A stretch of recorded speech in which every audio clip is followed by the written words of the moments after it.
Welcome to my YouTube channel কন blogs. তো আজি এখন কিতাপ উন্মোচন হ'বলৈ গৈ আছে আৰু সেই কিতাপখন হৈছে Microsoft Word and Excel guidebook আৰু সেইখন কিতাপ হৈছে কম্পিউটাৰ আৰু কম্পিউটাৰ অতিকৈ গুৰুত্বপূৰ্ণ সেইখন কিতাপ বুলি ভাবোঁ, কাৰণ এইখন আজিকালিতো সকলো পিনে কম্পিউটাৰ হৈ গৈছে। তো সেইকাৰণে এইখন কম্পিউটাৰৰ হয় কিতাপখন। তো এইখন কিতাপ উলিয়াইছে আমাৰ বৰপেটাৰ খঞ্জন দাই। তো আমি তেওঁৰ তাত যাম আজি। তো সেই কিতাপখন আজি উন্মোচন হ'বলৈ গৈ আছে। তো গৈ থাকোঁ ব্লগ পলম নকৰি।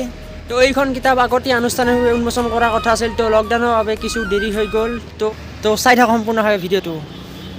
তো এই দুয়োখন কিতাপে গুৰুত্বপূৰ্ণ বুলি ভাবা আছে আমাৰ। তো দাদাই অলপ কৈ দিওঁ। মানে আমি এইটো যিটো চেনেল আছে এই চেনেলটোতে আমি তাৰমানে কিছুমান ভিডিঅ' আমি আপলোড কৰিম।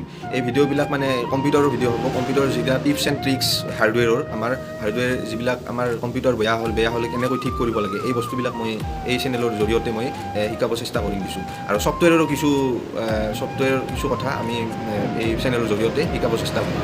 তো যিকোনো নজনা কথা আপোনালোকে জানিবলৈ পাব আৰু কেইদিনমানৰ ভিতৰতে এইটো চেনেলত ইয়াৰ কম্পিউটাৰৰ কিছুমান গাইডলাইন আহিব ভিডিঅ'। তো চাই থাকিব আৰু তাৰ লগতে আমাৰ দাদাক বহুতখিনি ধন্যবাদ জনাব লাগিব, কাৰণ আমাৰ অসমীয়া আৰু ইংলিছৰ দুয়োখন কিতাপেই আমাৰ ছপোৱা হৈছে আৰু এখন আহিব হ'লেও আৰু দুখন কমপ্লিট হ'বলৈ গৈ আছে। এখন হ'ল আৰু এখন হ'বলৈ বাকী আছে। তো দাদাক বহুত বহুত ধন্যবাদ। তো এইখন কিতাপৰ লগতে টেলি ERP9 গাইডবুক এখনো ছপা হৈছে, গম পাইছে। আৰু সেইখন কিতাপত কেনেদৰে সন্নিৱিষ্ট আছে বা কেনে গুৰুত্বপূৰ্ণ ইয়াত লিখা আছে অলপ কথা বুজাই দিয়ে। মানে আমাৰ টেলি ERP9 গাইডবুকখন অসমীয়া আৰু ইংলিছ দুটাত কৰা হৈছে। অসমীয়া আৰু ইংলিছ দুটাত কৰা হৈছে মানে আজিকালি ল'ৰা ছোৱালী গোটেইখিনি আমাৰ ইংলিছে আছে, বহুতখিনি ইংলিছ আছে, কিন্তু আৰু বহুতখিনি এছামিছো আছে, বহুতখিনি অসমীয়াও আছে, ইংলিছ নজনা বহুতখিনি আছে। কিন্তু তেওঁলোকে শিকিব ইচ্ছা কৰে টেলিটো, কিন্তু ইংলিছত থাকিলে বহুতে বুজি নাপায় বা বুজাত কষ্ট হয়। সেইকাৰণে আমি এটা মানে চেষ্টা হাতত লৈছিলোঁ যে কেনেকৈ অসমীয়াত মানে এইখন মানে ছপা কৰি উলিয়াব পাৰোঁ। আৰু সেই প্ৰচেষ্টা আজি আমাৰ সফল হৈছে আৰু 2-1 দিনতে আমাৰ এই কিতাপখন আমাৰ হাতত আহি পৰিব প্ৰেছৰ পৰা। তো দাদাহঁতে এটা প্ৰচেষ্টা হাতত লৈছে আৰু সেই প্ৰচেষ্টাটো আমি দাদাৰ মুখৰ পৰা জানিব বিচাৰিম। প্ৰচেষ্টা মানে আমি কম্পিউটাৰৰ যিখিনি মানে দুখীয়া ল'ৰা ছোৱালী আছে, কম্পিউটাৰ যিখিনি মানে শিকিব নোৱাৰে, টকা পইচাৰ প্ৰব্লেমৰ কাৰণে শিকিব নোৱাৰে, সেইখিনিৰ কাৰণে মানে আমি এটা প্ৰচেষ্টা লৈছোঁ। সেই প্ৰচেষ্টাটো মানে সিহঁতক মানে যাতে ফ্ৰী শিক্ষা আমি কিছু দিব পাৰোঁ, তাৰে কাৰণে আমি এটা প্ৰচেষ্টা হাতত লৈছোঁ। এতিয়া আমাৰ হাতত দুখন কিতাপ ছপোৱা হৈছে। দুখন কিতাপৰ এখন আমাৰ হাতত আহি পৰিছে, কিন্তু এখন আহি পৰা নাই। সেইখনৰ কামটো চলি আছে পিছত। যিখন আমাৰ হাতত আহি পৰিছে Microsoft Word and Excel guidebook আমি তৈয়াৰ কৰিছোঁ। এইখন আমি আপোনালোকক দেখুৱাব খুজিছোঁ। এইখন কিতাপেই হয় Microsoft Word and Excel guidebook. এইখন চাই লওক ভালদৰে। তো এইটো দেখুৱাবলৈ চেষ্টা কৰিম।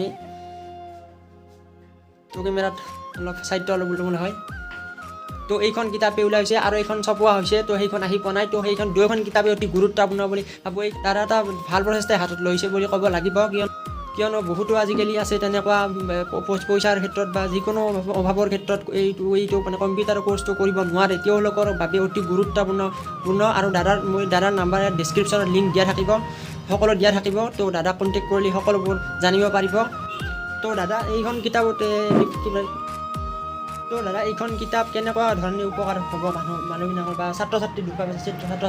এতিয়া এইখন কিতাপত মানে আমি এইখন কিতাপ তেনেকৈ বনোৱা নাই, ডাইৰেক্ট বনোৱা নাই, কোনো ডাইৰেক্ট ছপা কৰি ডাইৰেক্ট লিখি কোনো তেনেকৈ বনোৱা নাই। আমি এইখন কিতাপত চিত্ৰ ইণ্ডিকেট কৰি বনাইছোঁ। সেই হিচাপে ছাত্ৰ ছাত্ৰীসকলৰ যিখিনি ঘৰত কম্পিউটাৰ আছে সেইখিনি ঘৰত অন্ততঃ তেওঁলোকে শিকা নাই, কিন্তু এইখন কিতাপ চাই তেওঁলোকে চিত্ৰবিলাক চাই বুজি পাই তেওঁলোকে শিকিব পাৰিব। কমপ্লিটলি ইয়াতে মাইক্ৰ'ছফ্ট ৱৰ্ড আৰু এক্সেলৰ গোটেই চিত্ৰবিলাক ইয়াত ইনভলভ কৰা হৈছে, ইয়াত দিয়া হৈছে। তেওঁলোকে এইবিলাক চাই বুজি পাব। এতিয়া মাইক্ৰ'ছফ্ট ৱৰ্ড আৰু এক্সেল খুব কম সময়তে শিকিব পাৰিব ইয়াতে এইখন। তো দাদা এইখন কিতাপ ছাত্ৰ ছাত্ৰীৰ মাজত কেনেদৰে উপকাৰ হ'ব বুলি ভাবে আৰু কেনেকুৱা ইয়াত আছে অলপ কৈ দিয়ক। এইখন কিতাপত আমি চিত্ৰ ইণ্ডিকেট কৰি বনাইছোঁ। গতিকে এই কিতাপখনত ছাত্ৰ ছাত্ৰীয়ে এই কিতাপখন চাই চিত্ৰৰ সহায়ত বুজি পাব তেওঁলোকে। আৰু যিখিনি ঘৰত কম্পিউটাৰ আছে সেই কম্পিউটাৰত এই চিত্ৰবিলাক চাই অন্ততঃ এই বস্তুখিনি কৰিব পাৰিব। ইয়াত দিয়া আছে মাইক্ৰ'ছফ্ট ৱৰ্ড আৰু এক্সেলৰ কথাবিলাক দিয়া আছে। আৰু এক্সেলত যিবিলাক অংক আছে, মেথছ আছে, সেই মেথছবিলাকো অন্ততঃ ইয়াতে চিত্ৰ ইণ্ডিকেট কৰি বুজোৱা হৈ গৈছে।